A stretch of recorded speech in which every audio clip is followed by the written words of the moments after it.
Today, the media let us down.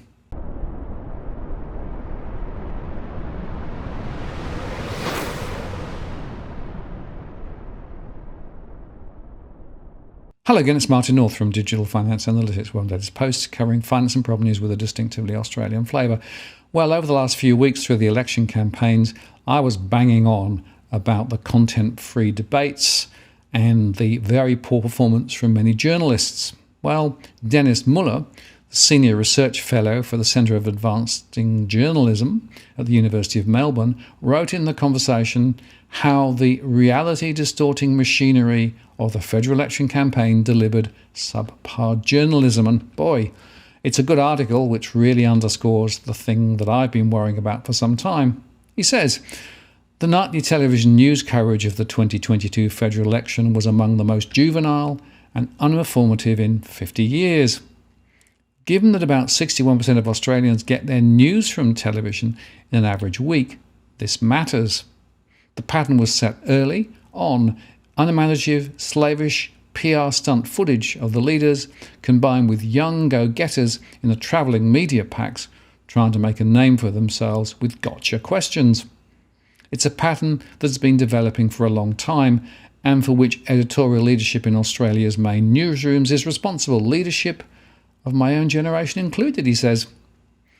More than 30 years ago, it became obvious to editorial executives that having their senior political correspondents travelling with the leaders was a waste of time and resources.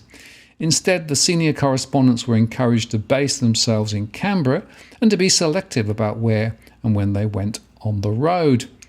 They attended campaign launches and major set pieces such as leaders' debates or National Press Club appearances, but otherwise they focused on analysing issues and trends as they emerged. Relatively junior staff took their place on the bus. The reason it became a waste of time and precious resources to keep the senior people on the bus was that the party apparatchiks and campaign managers imposed increasingly limited access to the leaders and increasingly absurd secrecy about the travel schedule. It got to the point where the itinerary for the day would be slipped under journalists' hotel doors in the early hours of the morning. In these ways, the parties became able to exert a high degree of control over the media coverage. It was very difficult to prepare questions to put to the leaders if you have no idea where you will be the next day, what the leaders will be doing, or what opportunity you'll get to ask a question. So as a result, journalists and camera crews have become hostage to the party machines, news takers rather than news makers. They find themselves trailing around factories, building sites, hospitals, playgrounds, shooting footage of the most banal but politically self-serving kind. Helmets and high-vis vests, Scott Morrison as a welder, pastry cook, hairdresser, or whatever else he was dressed up as, Owen Albanese having an earnest cup of tea with an elderly voter or bent over some unsuspecting child at a daycare centre. Then comes the fleeting stand-up media conference, often outdoors against random background noise. 10 metres away and robbed of any meaningful preparation, the reporters shout questions that may or may not have anything to do with what they've just seen or with any issue of the remotest relevance to voter concerns. Was there a question about climate change, corruption, or gender equality at any of those stand-ups? Fitting such questions into the scenario controlled by the party machines is next to impossible. So the stage is set for the gotcha question. Well, they have their place, as the one to Albanese in the first week about the unemployment level showed. It revealed him as astonishingly ill-prepared, but as John Howard said that night, so what? After that, Albanese was peppered with them and seemed quite unable to muster anything like Abendband's classic response when confronted with something similar, Google it, mate. But as Howard implied, it told us nothing about Albanese's capabilities as a potential Prime Minister. His confidence strong, once he had won the Prime Ministership, Albanese asserted himself in the face of the media pack. You will not get the call earlier if you yell. Day one, let's get that clear. This unedifying routine affects all news coverage, but television journalists suffer from it the most. The exegesis of television news bulletin production leaves them little scope for persistent questioning and little time to prepare their scripts. It's all about grabs and pitches. Newspaper journalists at least have the luxury of a little more time to prepare their print edition stories, even if they have to file quickly for their online editions.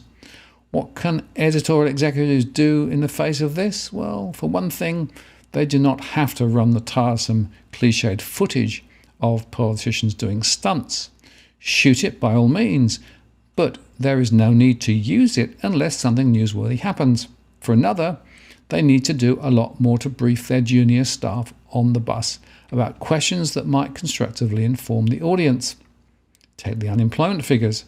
The outgoing Prime Minister and Treasurer were understandably proud of the 3.9% unemployment figure that came out in the last week of the campaign, but this statistic is in part an artifact of the participation rate.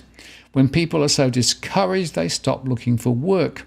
The unemployment rate looks better. So why not a question to the Prime Minister or the Treasurer about the participation rate or the underemployment rate? Relatively inexperienced reporters being herded and hustled on the ground need not only guidance, but also support in the form of necessary background information. And more strategically, it is time to call a halt to arrangements that co-opt the media into acting as a publicity arm for the two main parties. The new reality is that there are three main forces in Australian politics: Labor, the National Liberal Coalition, and the Greens Independents. Each attracted roughly 1/3 of the primary vote at the 2022 election. This means the media will be paying more attention to the third force than they traditionally have, and so gives the media more leverage in dealing with the two main parties, which no longer have the power of a duopoly. So the media should insist on receiving travel schedules in reasonable time, on having media conferences held in settings where the exchange can be conducted civilly, and where there is time for the leaders to be subjected to questions of substance, including follow-up questions.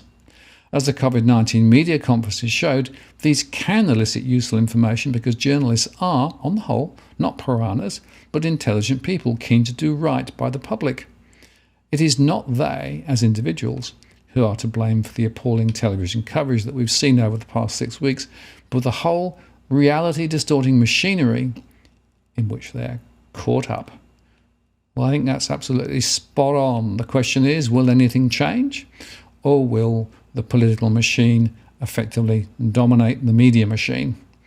That is the question which we need to consider ahead, because at the moment, the media is done us no great service, and of course, the people pulling their strings are the politicians.